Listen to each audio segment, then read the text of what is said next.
Caprivi, land of the river god, the Kawando, the Chobe, the Kavango, and this one, the Zambezi.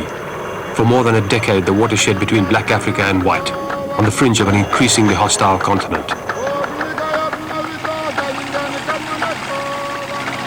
For South Africans serving in the territory, it's a river that needs to be watched.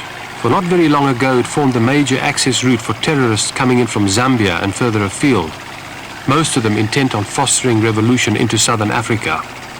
Few locals have forgotten that for 6 years, Caprivi was a battleground. Now small patrols do the work that big ones did a decade ago, just as effectively, using the river to the same advantage as did the adversaries of an earlier period.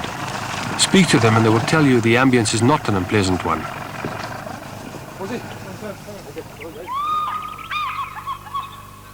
The boundaries of 4 countries come together in the middle of the Zambezi River, just about there. To the north, you've got Zambia. On the south bank, you've got Botswana, and further to the east, Zimbabwe. And we are standing on Caprivi soil, part of Southwest Africa, Namibia. This particular position is heavily fortified. It's been mortared on several occasions from both sides, but the South Africans stay. The only means of communication across this river is a ferry boat that runs from that point in Zambia, behind these bushes, onto Botswana.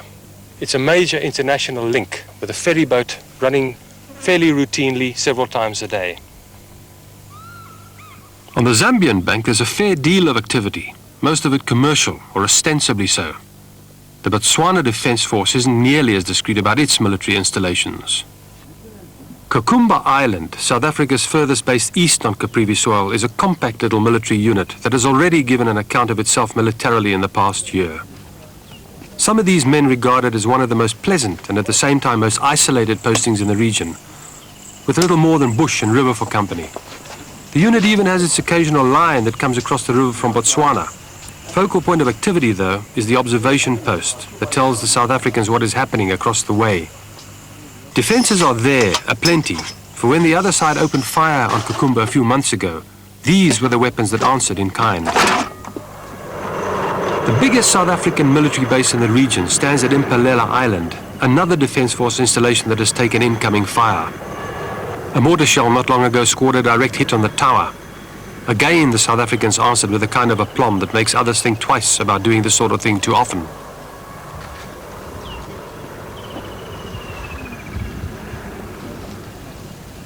Life in the camp is largely easygoing and uncomplicated, with the men adapting quickly to circumstances. For many, the only diversion from routine is physical. Impalela has its own pool and volleyball court, and competition between teams sometimes fringes on frenzy. The trivia of yesterday's units that spent time at the island is much in evidence. So is base routine, which starts long before dawn each day. The accent is very definitely on self-sufficiency, using solar power for heating and the unit's very elaborate defense structure for protection, even though most will admit that things have been quiet of late. But Caprivi is not entirely orientated to conflict. Perhaps because of its troubles, which resulted in the military authority taking control in 1973, the territory in the interior remains one of the world's last great animal retreats. The diversity of game southwards towards Linyanti, Liambezi, and Nkaza Island, north of the Okavango region of Botswana, can be astonishing. The region contains some of the largest concentrations of red lechwe, as well as isolated pockets of the rare Setatunga, still to be found in Africa.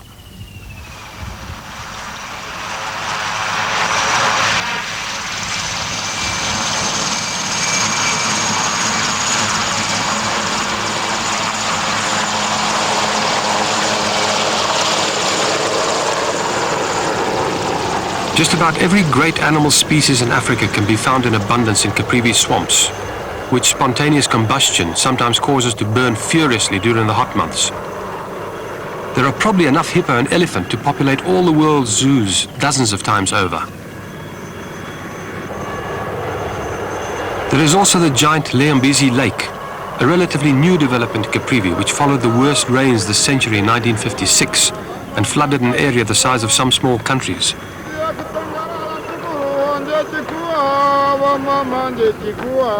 It's interesting that one of the effects Liambezi has had on the people of the region is to change them from a meat to a fish-eating society.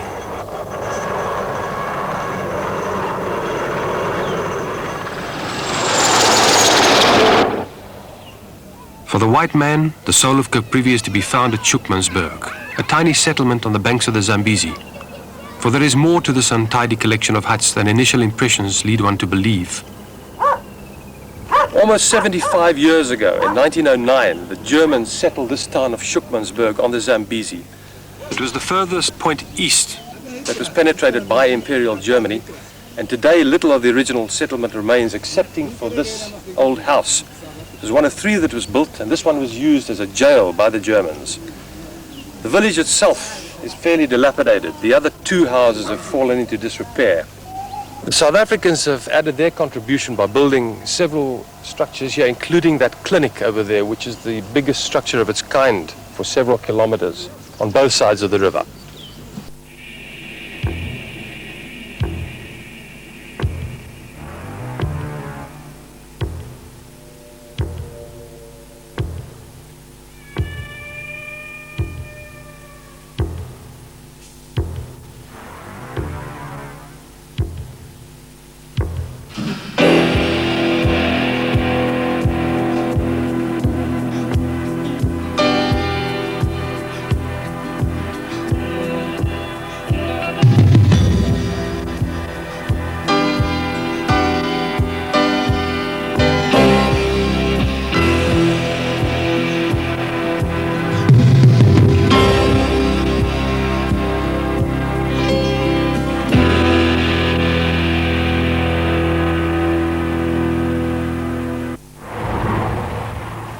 Op hierdie dag 10 jaar gelede het die maandelikse dodetal in die oorlog in Suidwes-Afrika op 225 gestaan.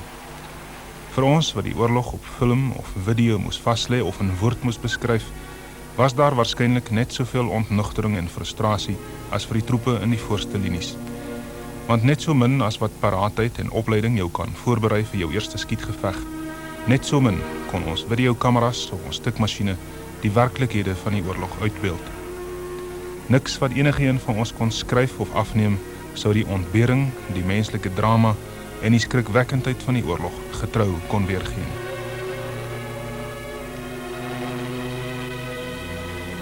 Daar was geen manier op aarde waarop jy vir iemand kon verduidelik hoe moeg die troepe was na 10 dae op patrollie nie, en hoe uitgemergel 'n verstand geraak het van dae en weke en maande se lewe met te veel adrenalien in jou bloed. Dit was onmoontlik om die chaos wat losbars wanneer die eerste skote klap op kamera vas te lê of in woorde te probeer omskryf nie. Want daar is niks op aarde wat jou kan voorberei vir daardie oomblik wanneer jy skielik tot die besef kom dat dood nie net 'n vae begrip is nie, maar 'n verskriklike realiteit.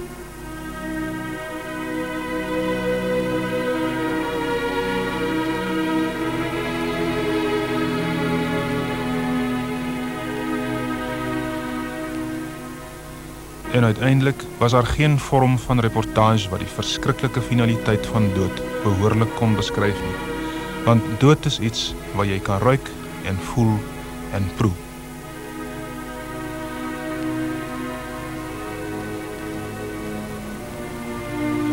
Ons woorde en prentjies moes soms noodwendig faal, want dit kon selde of ooit laat reggeskied aan die stank van die kordietdampe, of 'n lijk in 'n kadaversak, of mekaar se liggame na 2 weke in die bos nie.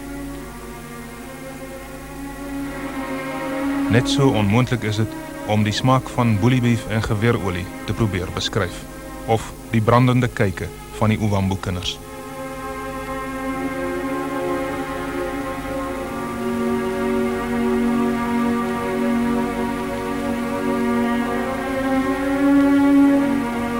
Soos in die meeste oorloë was dit die voetsoldate wat die spit moes afbyt. En vir hulle was die grens 'n soort subkultuur met sy eie milieu, sy eie genres en sy eie taal. 10 days after the raid started, the South Africans are now returning across the frontier and back to base. On the far side of the fence, that's Angola. This is the disputed territory of Namibia, or Southwest Africa.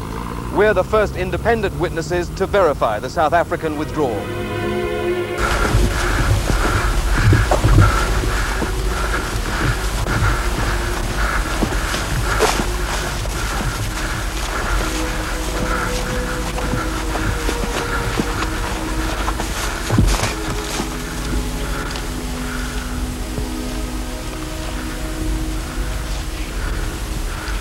Dit was 'n lang oorlog, 26 jaar.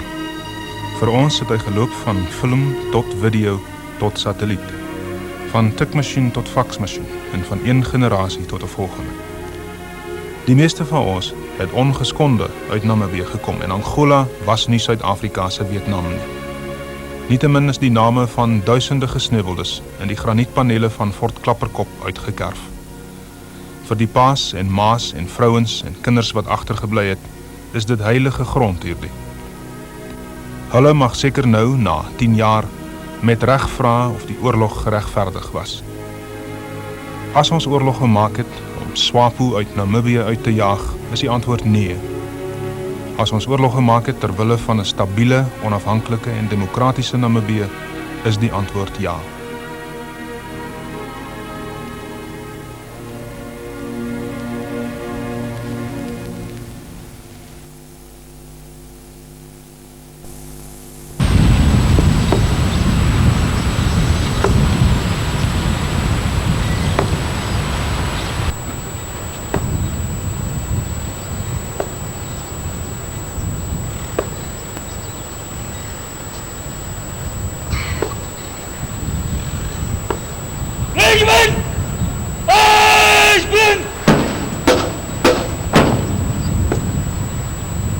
Regiment! General salute! Present! On!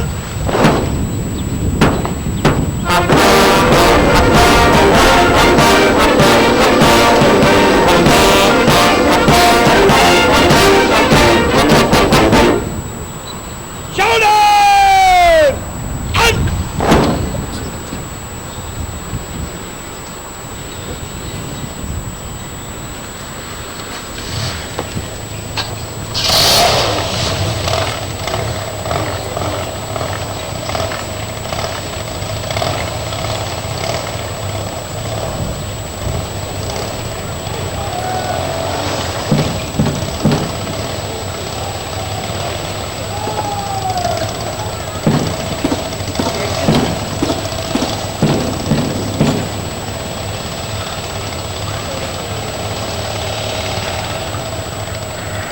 Toeskouers word versoek om te blyf tot nadat die functionaris die terrein verlaat het.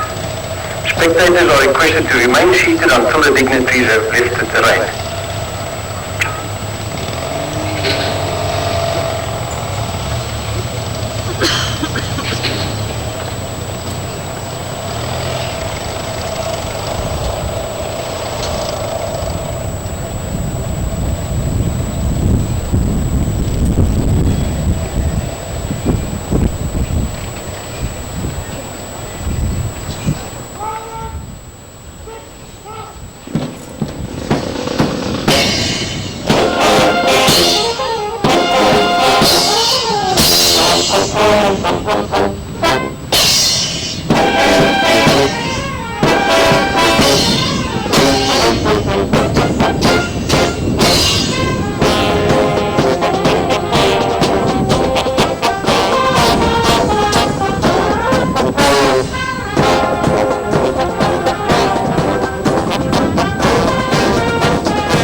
Julle van die kroeg.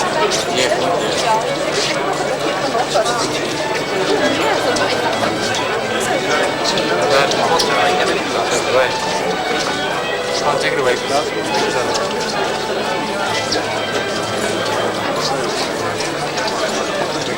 Hij staat hier voor, dan kun je het allemaal.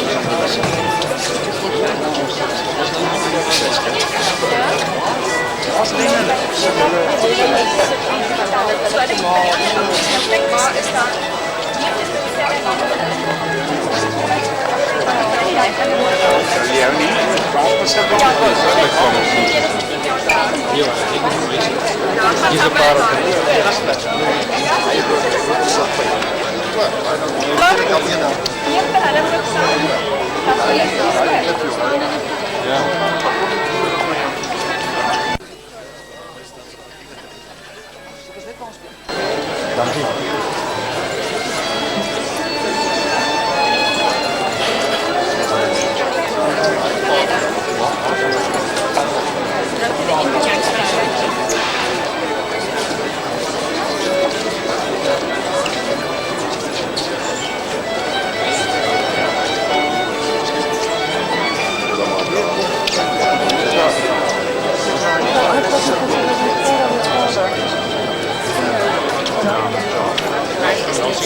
Let John.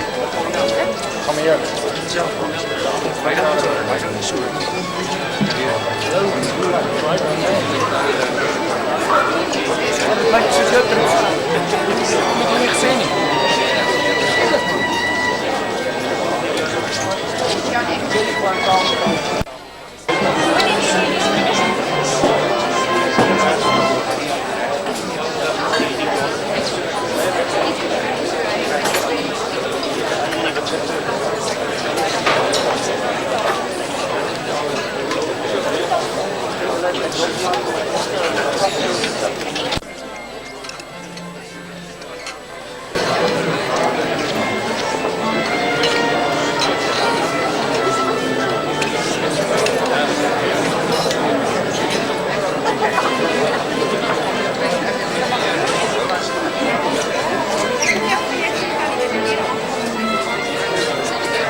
Ja, maak de tuin op.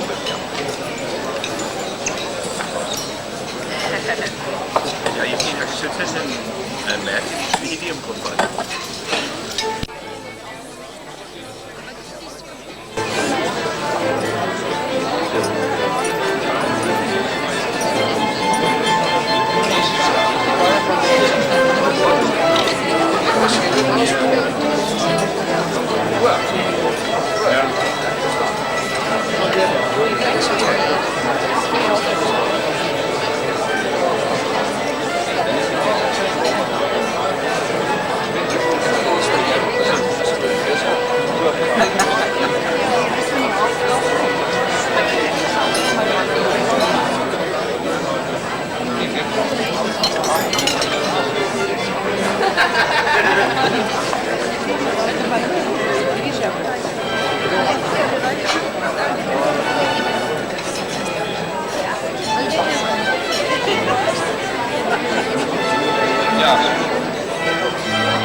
lid van die regering, dan kan ek vir u sê dat dit vir ons bekommerd.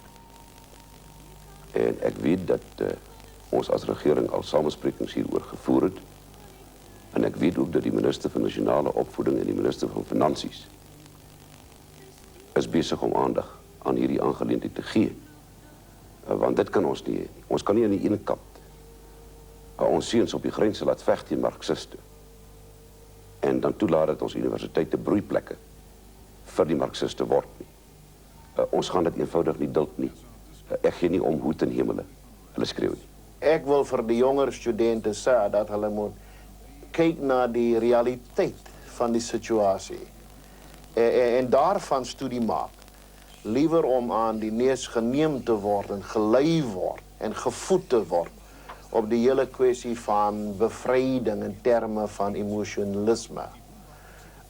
Vir my is die realiteit van die situasie sekerlik van die grootste belang dan net om te droom en te droom en te droom, sonder om iets te maak om daardie droom te verwesenlik. Ek wens ons publiek kon 'n behoorlike insaag kry van week tot week hoe hierdie land in werklikheid regeer word.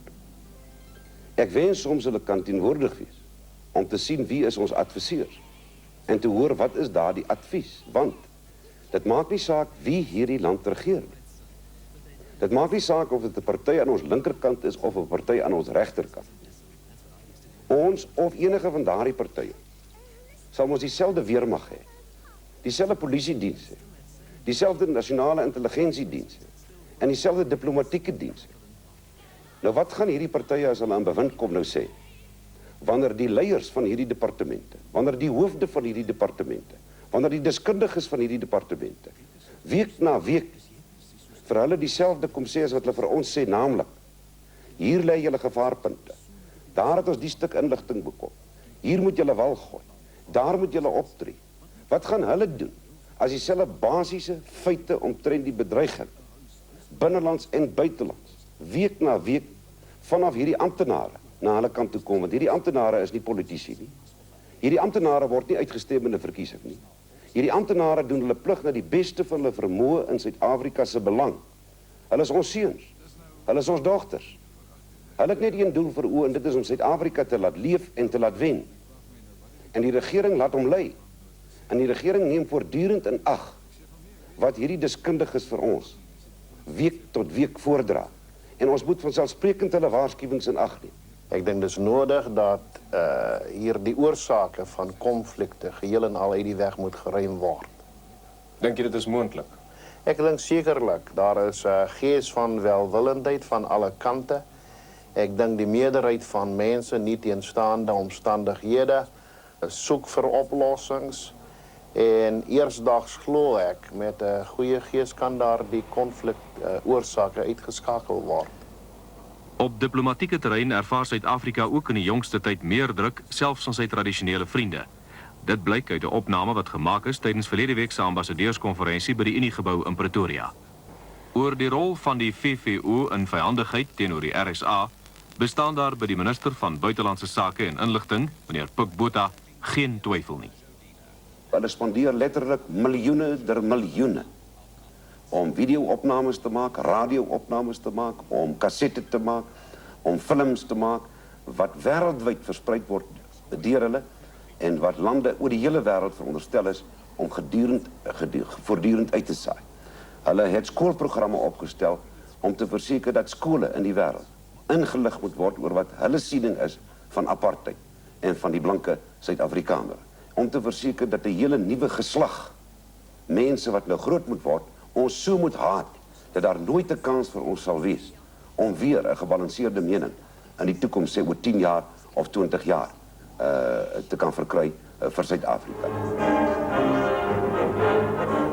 Buitelandse nuusagentskappe het die afgelope tyd berig dat groot hoeveelhede wapentuig van kommunistiese oorsprong in die hawens van Maputo en Luanda ontskep is. Dit is ook bekend dat daar op die oomblik meer as 40.000 kommunistiese soldate van Rusland en sy surrogate hulle in Suider-Afrika bevind.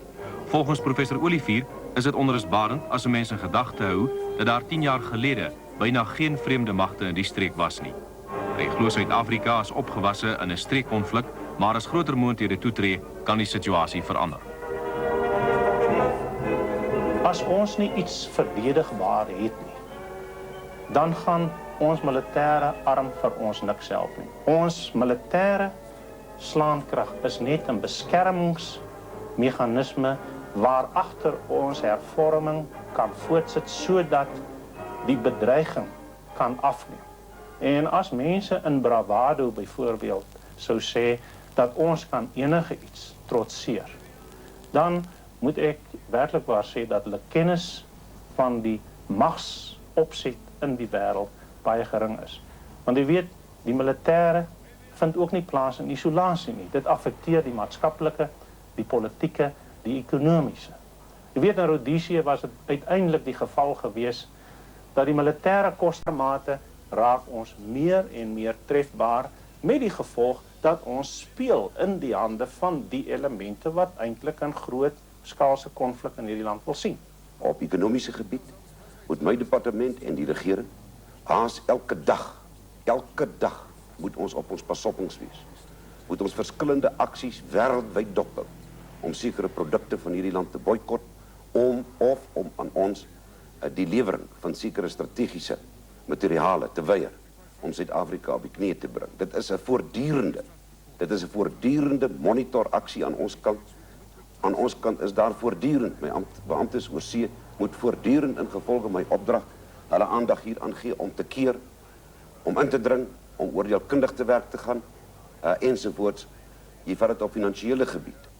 Daar kan toch nie iemand in Suid-Afrika wees wat nie weet wat die internasionale monetaire fonds sy posisie was nie, hoe dit daar op die heuwel, soos dit noem, dit is nou die Kongres van die FSA, nou op hierdie oomblik pogings aangewend word om wetgewing geloods te kry om verdere internasionale monetaire fonds lenings vir Suid-Afrika te weier.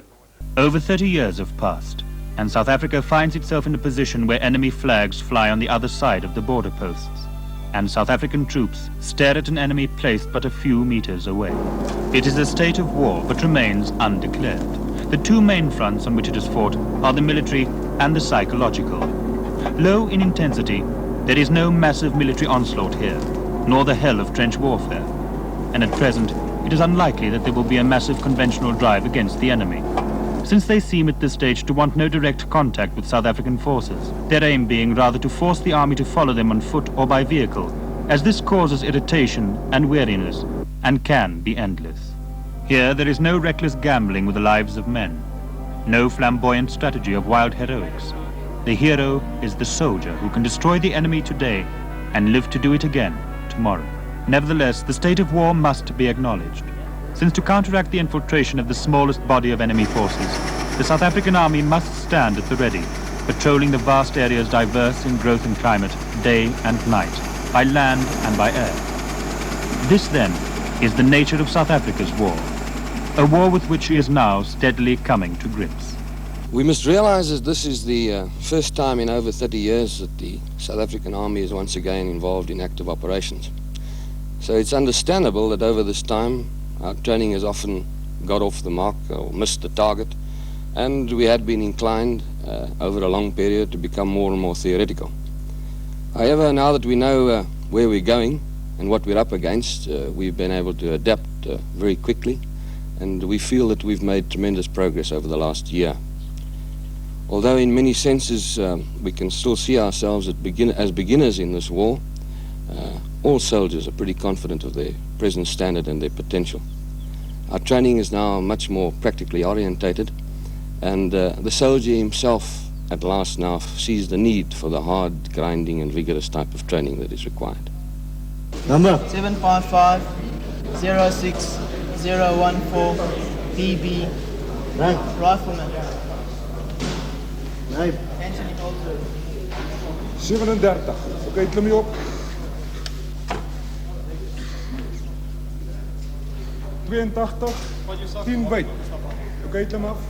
Stripped of his civilian identity, the new recruit suddenly finds himself in the apparently nonsensical world of quaint military behavior.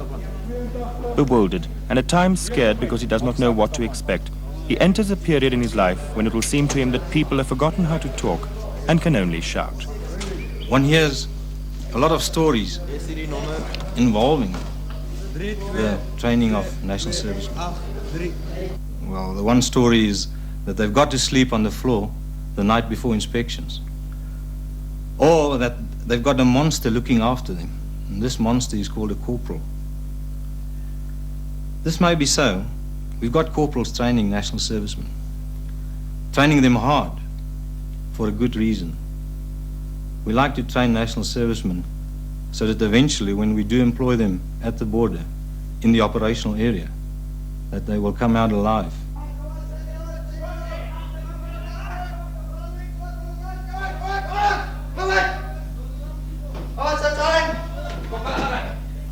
It will appear as if the sole purpose of the corporal and the sergeant major is to make his stay in the army as difficult and as unpleasant as possible. It will make no sense to him, and no attempt will be made to explain it to him. His worst apprehensions of military life will appear to have come true.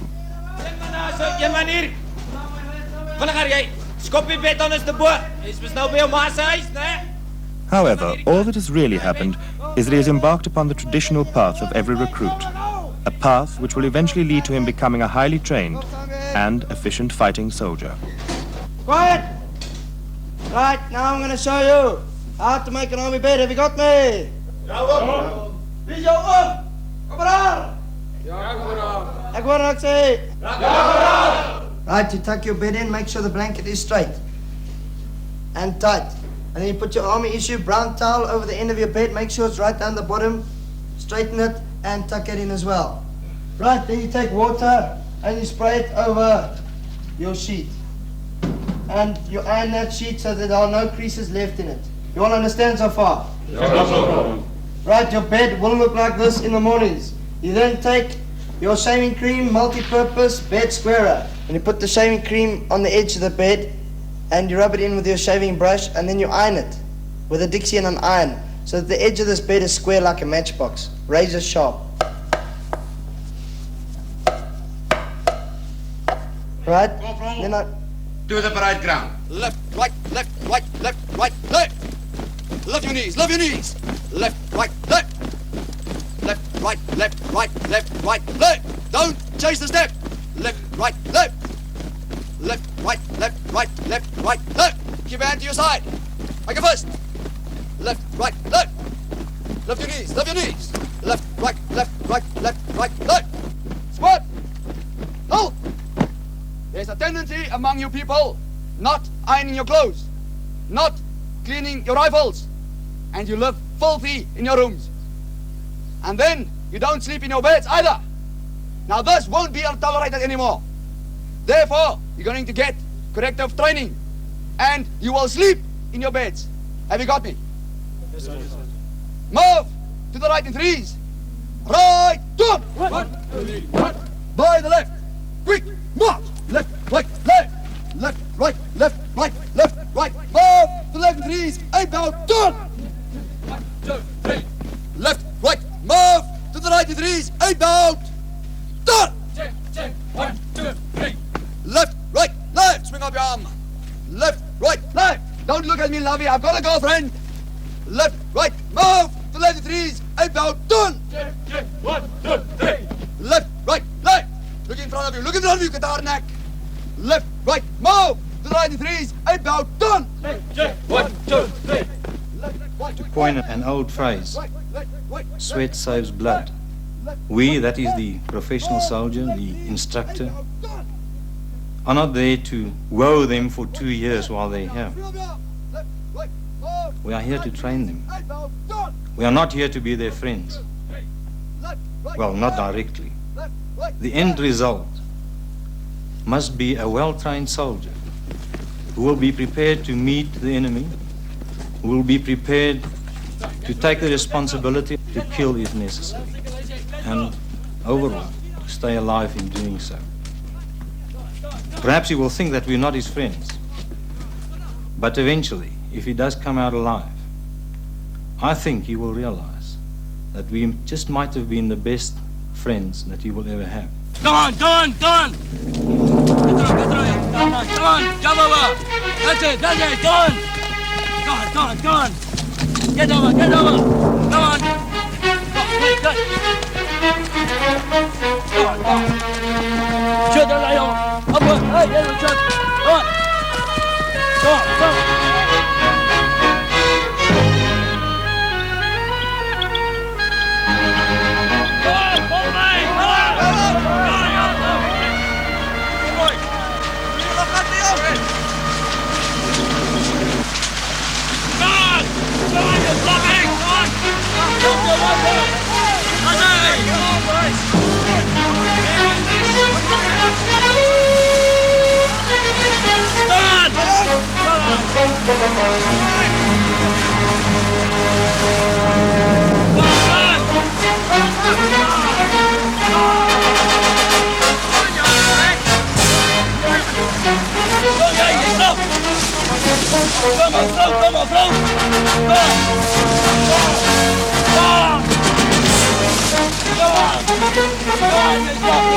The recruit has now become the soldier. And it is that soldier that is now ready to go to the operational area. We even had our own pump truck. Then nightfall again. The vehicles moved into predetermined positions. Just another of possibly 1,000 little contingency plans which had been worked out by the strategists months before.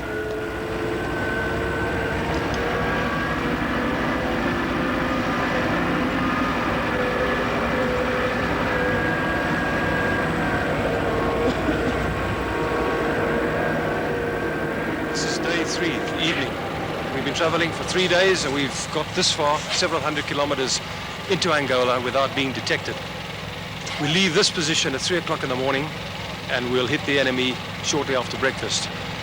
This camp that you see here, Lager Formation, is one of 3 in the area that the South Africans have established for the purpose of night protection. The men dig in, and they sleep near to their weapons.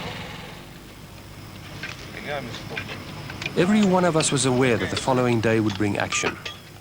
Once settled into position for the night, Rottle crews prepared their weapons for war. Ammunition was unloaded and cleaned, machine gun belts cleared of dust, and individual weapons stripped and oiled.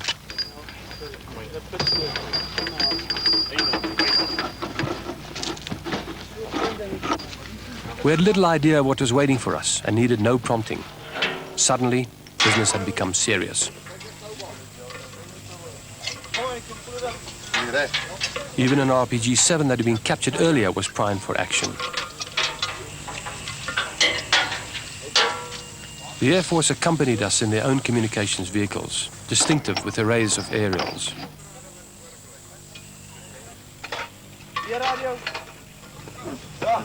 And though it was the last night before we would make contact, routines differed only marginally. Dirty as they were, some preferred clean clothes. Others shook out their sleeping bags. We moved out long before it was light, but did have the opportunity to have something hot prior to the onslaught. At this time, tension was almost tangible, but most of the youngsters managed to laugh, even when the camera intruded in their final moments of pre-battle privacy.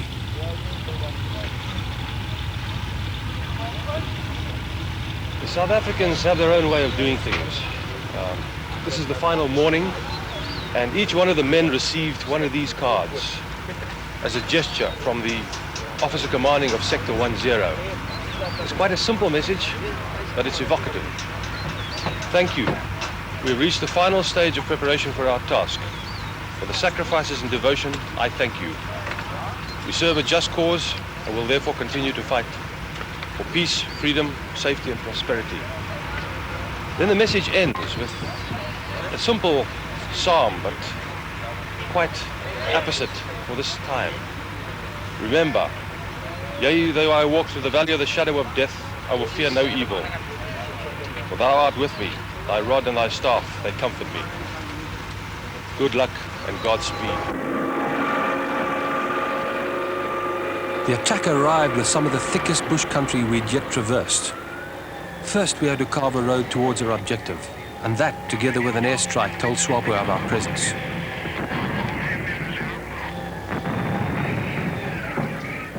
There was no resistance. The only sounds came from our engines and radio crackle.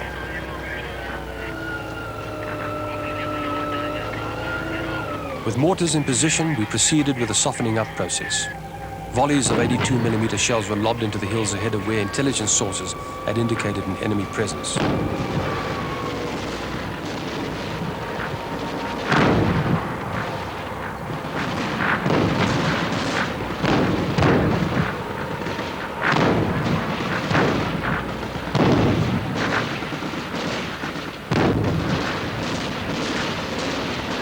Around both flanks, rifles closed into previously demarcated objectives. But with the camp stretched out over a vast area, it was not surprising that we lacked opposition.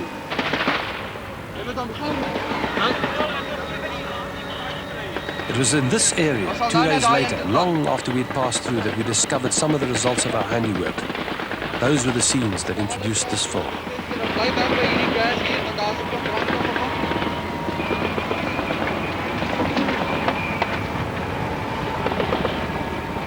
The inevitable pause for reassessment and evaluation, and the distribution of our own leaflets. Then a very personal tragedy. One of the young engineers attached to our unit, Candidate Officer Gutsia of Uppington, died within minutes of us taking these pictures. The first thing that SWAPO did when they heard us coming was to lay anti-vehicle and anti-personnel landmines. Suddenly the war was very real for us all. The first prisoners were brought in. It was their job to indicate where the rest of the bombs had been laid.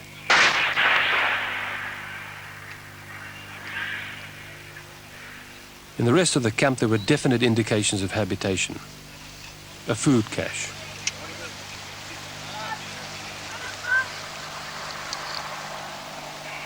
And more bunkers, some of which the troops blew up with as little dislocation as possible to the rest of the operation. Acres of underground installations demanded prompt action from dozens of search and destroy teams. Those bunkers which did not contain ammunition were also blown. Experience had taught that terrorists sometimes linger below ground until the attackers had passed.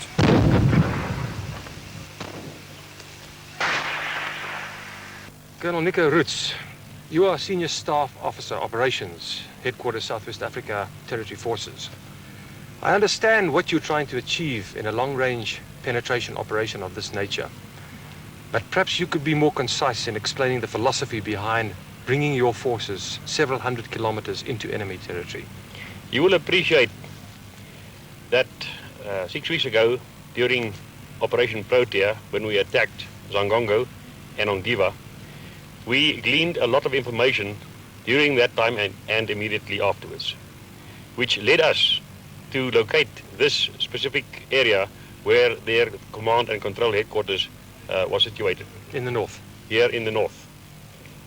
It was then decided to attack this command and control setup of SWAPO. But this is the first time you've ever come this deep. Isn't this a dodgy exercise in terms of logistics and supply? Because all these vehicles need fuel, you might be cut off, you need more ammunition. That is so, it could be. But the fact that SWAPO has been disrupted to such an extent that they have been forced to move so far north of the Southwest African border has necessitated the fact that we have to move long distances to get to grips with him. For a few moments, we thought we were under attack. A heavy blast and secondary detonations immediately adjacent to our headquarters caused most of us to take cover. In the past, one of the most active camps militarily in the Caprivi was this one at Wanela, west of Katima town. It not only lies within shouting distance of Zambian positions, but boasts the only military establishment in southern Africa with a resident herd of about 50 elephant, who make a ritual of strolling past the camp to water the river each evening. Not at all intimidated by kilometers of barbed wire strung across the frontier, or the heavy defenses which line the bunkers, the lack of hostile action has probably caused them to prefer an area close to man. It could be that these great beasts are aware that a poacher's shot could bring a security patrol running. All activity on the Zambezi River is closely monitored at this point, as it probably is from the Zambian side as well, that the troops do take time off for some of the best tiger fishing available along the entire frontier region. For the troops stationed there, the routine follows the usual pattern: letters, home, or a couple of hours on watch. 7 women. You only need to glance at the honours roll to see that this can be a serious business. Gentlemen, we've been here before. We're here until the beginning of February. Gentlemen, I give you the jogs. Jogs.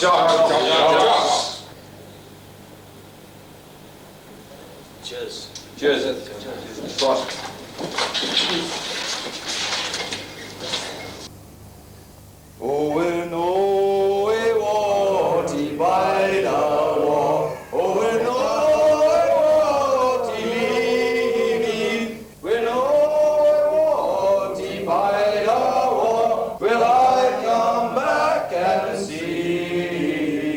And then, when it's all over, there is still a reason why our boys spend time away from home.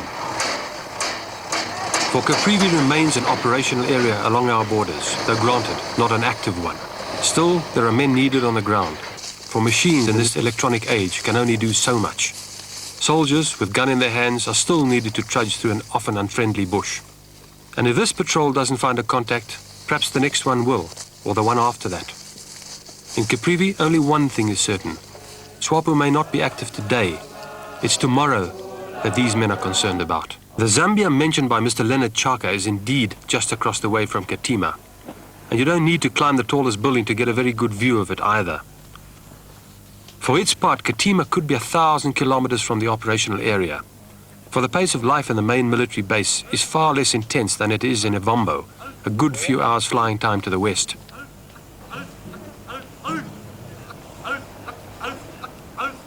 Yet the security forces in the area have a role to play.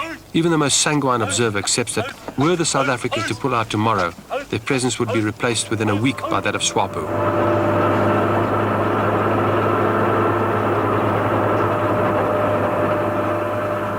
So the patrols go on, like this one on the roads. Others are on foot in the bush.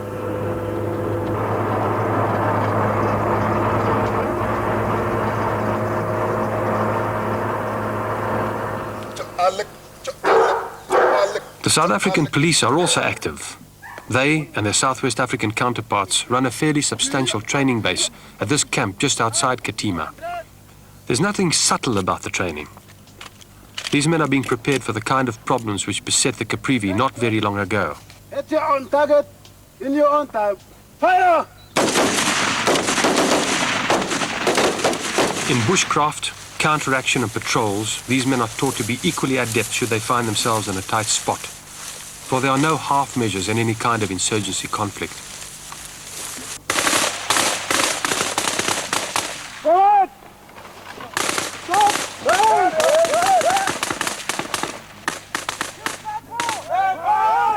River patrols such as this one are equally real.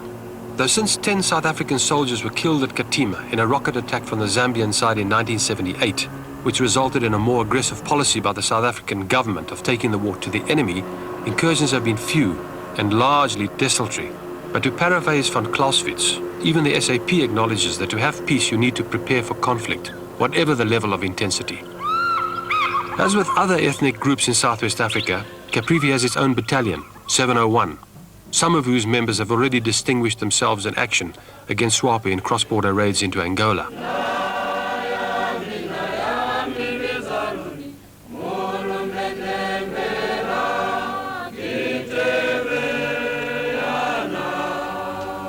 $135 and $134. The recruiting process goes on intermittently throughout the year, and judging by the reaction when we were there, supply outstripped demand by something like 10 to 1.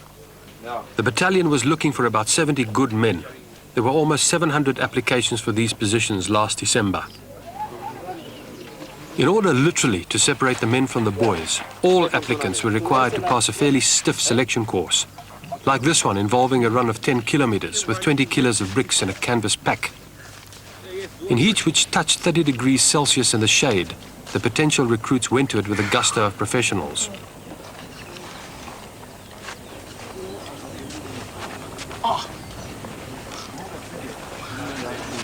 Not everybody finished. The number 39 here came in first. Number 39. These were the first dozen to come in.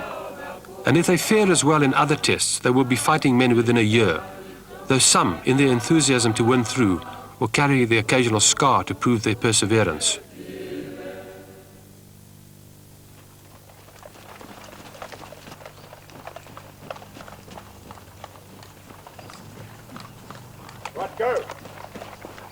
Caprivi Battalion Omana have proved their mettle more than once. Their assault course is equivalent to anything experienced by South African troopies under training. Smart, aggressive, willing, they know the pace and what is expected of them. Okay, come down the rope now. Keep going. Before we arrived, these men had been practicing all morning, but they had no compunction in completing the route once more for our benefit. Apparently the course is a cinch for someone in reasonable physical condition. It's the snakes in some of the tunnels they have to crawl through that present real problems. In the final phase of training, this assault course is completed with live ammunition being fired over the heads of participants. Apparently, then the course is finished in about half the time it takes in routine training. It doesn't take long to establish traditions. It's maintaining them that matters most.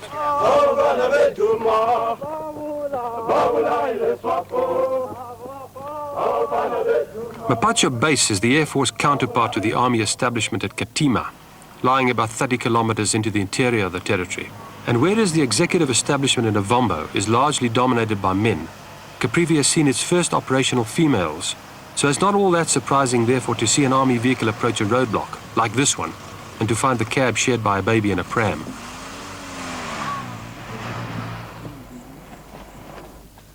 Captain Rowena Pienaar here has been in the South African Air Force for 5.5 years. At the moment, she is the adjutant officer at Mpacha Air Force Base, which is the biggest operational Air Force base in Caprivi. How long have you been up here now? I've been for just about 3 months. And how long will you stay on this particular assignment? Until the end of August next year. It'll be just about a year. Doesn't it worry you living so close to Zambia, because the area has had its problems? No, it's just part of the job. Corporal Geraldine Tata is one of the George girls who's found herself in the operational area. She's a corporal here at this Air Force base and has been here for 4 months. How long do you think you'll still stay? Up until 83. And do you think you'll make a career of your life in the Air Force now that you're in? Yes, I love it.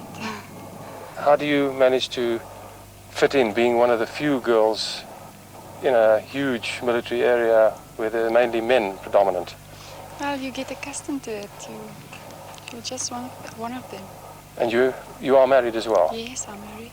Running a home in a place like Caprivi where there are very few shops, there are necessities for the home that you need that you can't get locally. How do you overcome this problem? When you want something very bad and you need it, then you can go down by aeroplane to... By military transport? Yes, to the Republic and buy them and then you can come back. Do you do this on occasion? Yes, I do. And then once a year you go and leave with your family? Yes, we go down to the... Something to look forward to? Yes.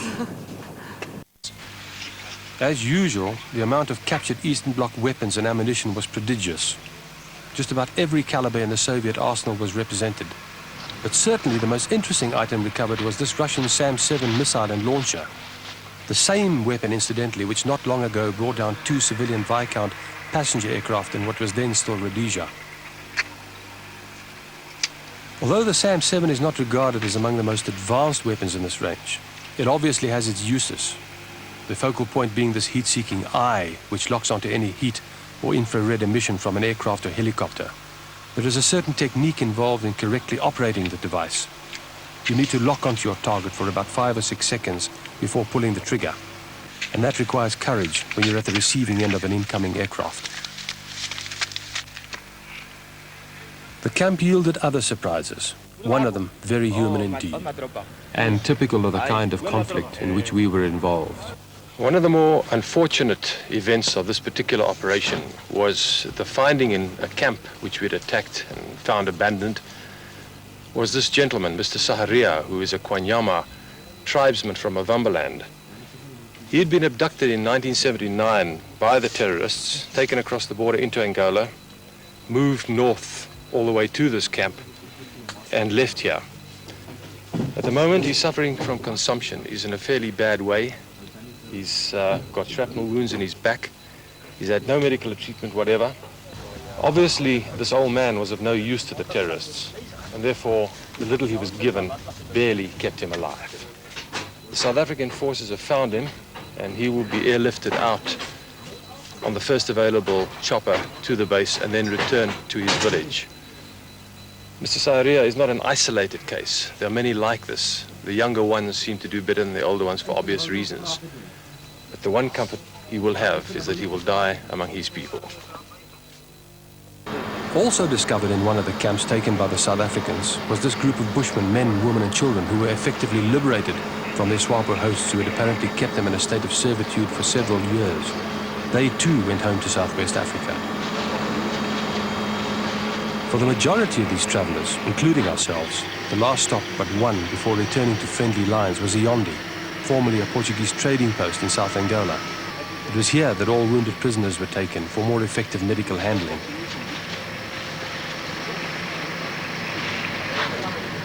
Some of the cases were serious, bullet and shrapnel wounds. Others had fractures. In several instances, immediate surgery was necessary. This man's lungs had to be drained of blood. He was taken out on the next aircraft to hospital at Oshakati.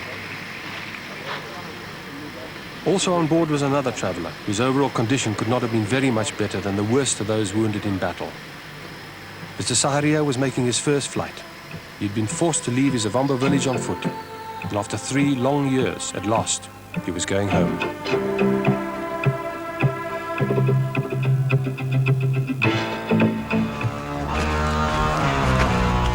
For nearly a kilometre, the sweep line followed the contour of bush and burnt grass, evidence of the previous day's hostilities.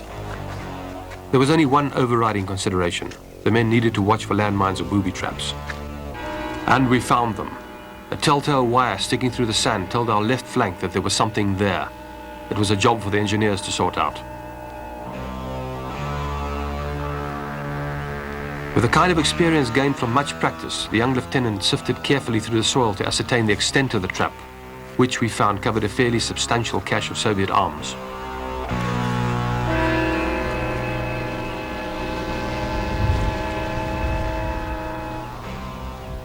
Still not satisfied, he connected a grappling iron to more wires.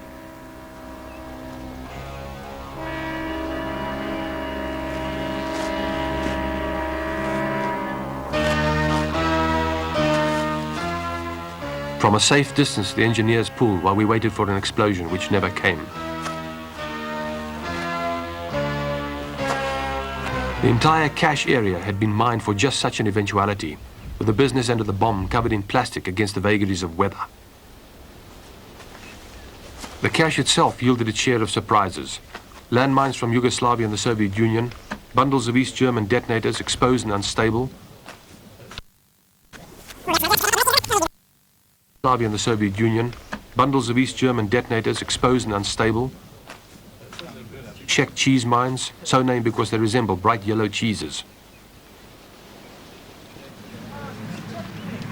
Throughout the secondary operation, we were provided with air cover, though on that occasion we didn't need it. And once completed, the sweep went on, hour upon hour, in search of more Swapo caches of explosives and weapons.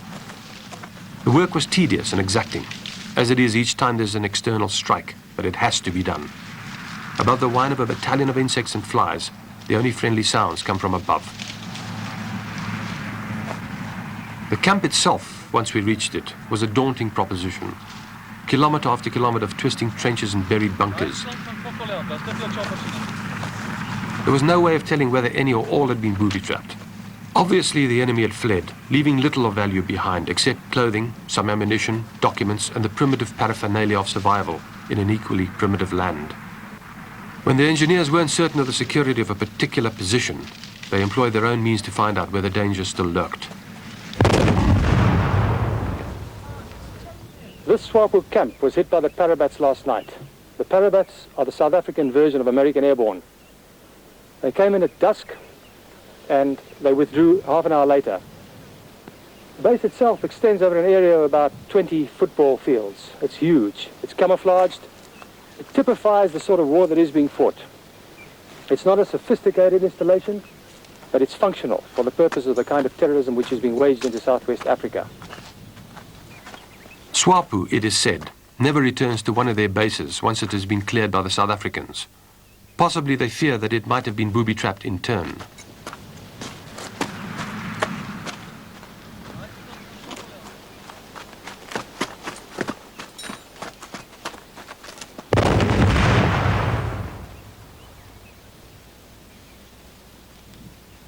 Every Swapo camp yields its treasures. In this case, dozens of boxes of brand new Russian 82mm recoilless gun ammunition of a type that is being extensively deployed in several insurgent-backed conflicts throughout the globe. These include Lebanon, El Salvador, Chad, Afghanistan, Cambodia, and elsewhere. It's this kind of material which the Soviet Union pumps into an unstable region in a bid to foment revolution.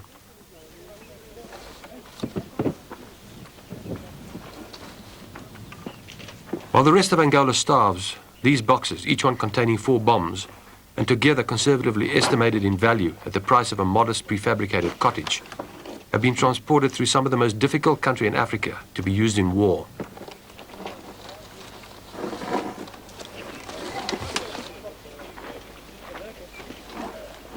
Undoubtedly, the finding of the cache must have been a serious blow to the revolutionary movement. Clearly, the South Africans will use this ammunition against the same enemy responsible for bringing it in the first place. Irony certainly has a million faces.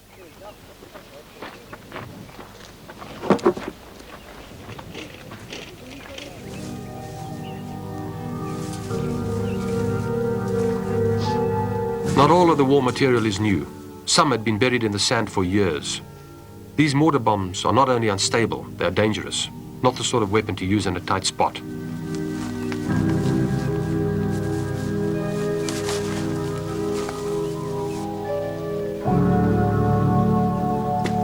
The rest is brand new. It's this material, complete with Russian markings, that will be airlifted out of this remote region. For to leave it behind could result in it being used against the South Africans at a later stage. For this purpose, a fleet of helicopters is employed, bringing in fresh troops, provisions and water, and taking out the spoils of war.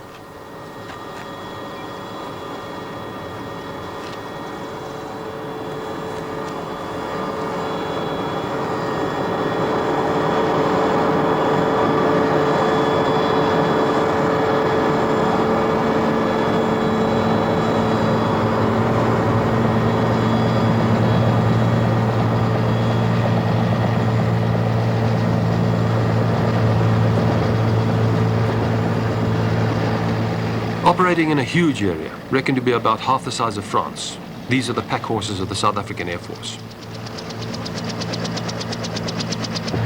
Sometimes they're loaded a fraction beyond the permissible limit. Then this happens.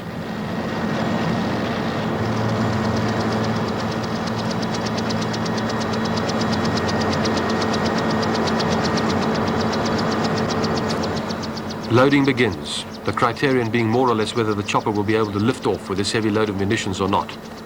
To the air crews, it's often a thankless job, well done, and not without its risks. In truth, the helicopter pilots of the South African Air Force are the often unsung heroes of this war.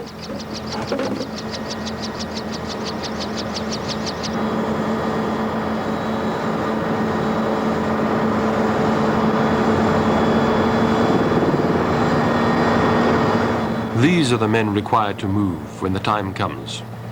A troopie might be wounded at sunset, 100 kilometers behind enemy lines. It's not even a question for debate whether a helicopter will go in or not to bring him out. That much is taken for granted. It's not unusual for some of these crews to work through the night during a crisis.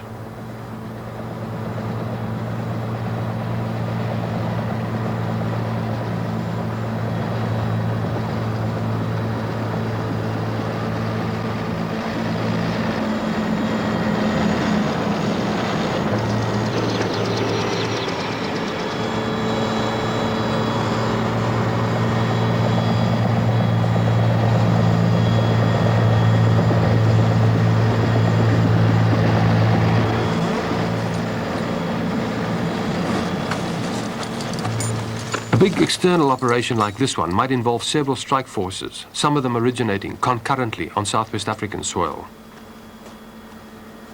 For many of the black troops, this is also a brothers' war, some fighting with, some against.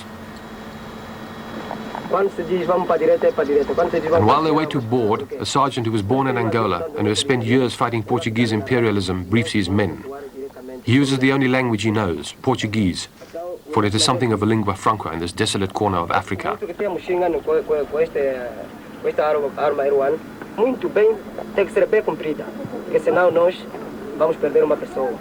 Like the others, these men are intent on action, for theirs is a war of deed, not of word. Then they go in.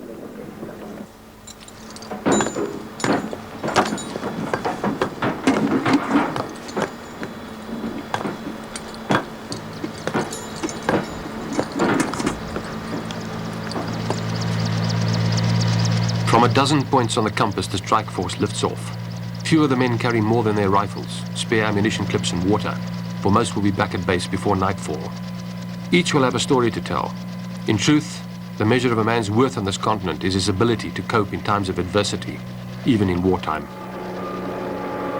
Occasionally, ground forces will have an armor backup, such as when several task forces recently struck at an array of SWAPO bases adjacent to Ongiva and Jangango during August this year. For this purpose, the South Africans have developed an incredibly versatile infantry fighting vehicle known as the rattle, the Afrikaans word for the fiery little African honey badger of Robert Ruark fame. These vehicles, designed for mobile warfare, have proved adept at tackling most of the problems encountered in the kind of war in which the South Africans now find themselves, including the threat of enemy armor.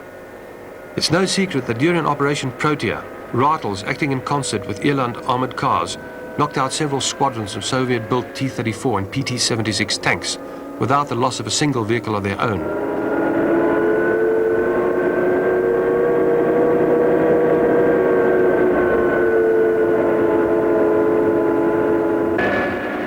Multi-crewed and with a gearbox the size of the average Volkswagen car, the rattle can traverse any kind of terrain. Literally, it is able to plow its way through the densest South Angola forest.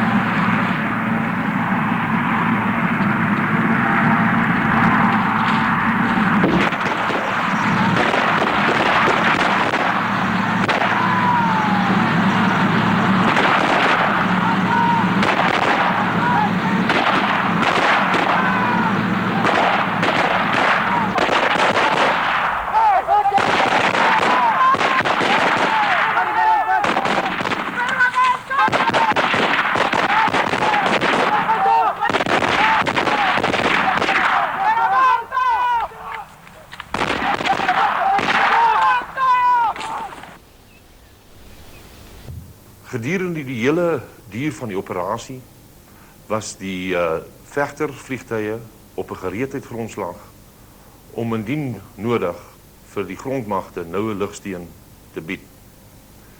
Die onderskeppingsvliegtuie was ook op 'n gereedheidsgrondslag gewees indien daar 'n lugbedreiging sou ontstaan, in die sin dat ons grondmagte wat binne in Angola ontplooi was enigstens bedreig sou word, andersins ook vir die moontlikheid vir aanvalle op eie magte ontplooiings binne in Suidwes-Afrika.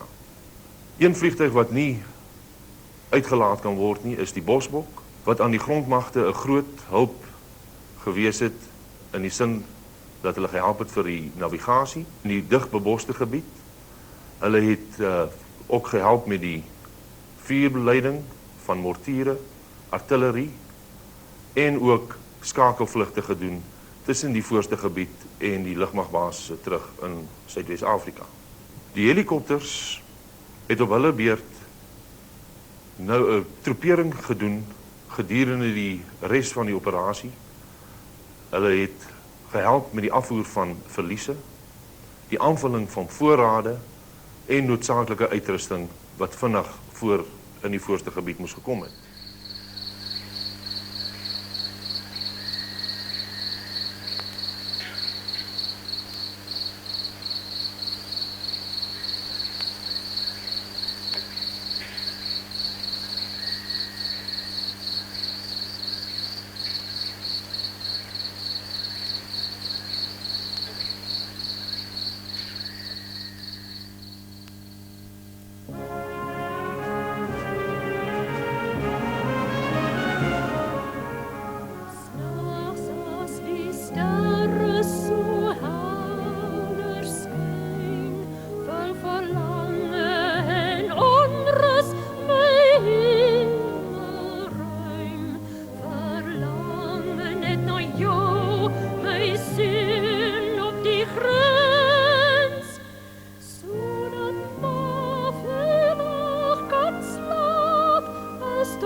Dit sal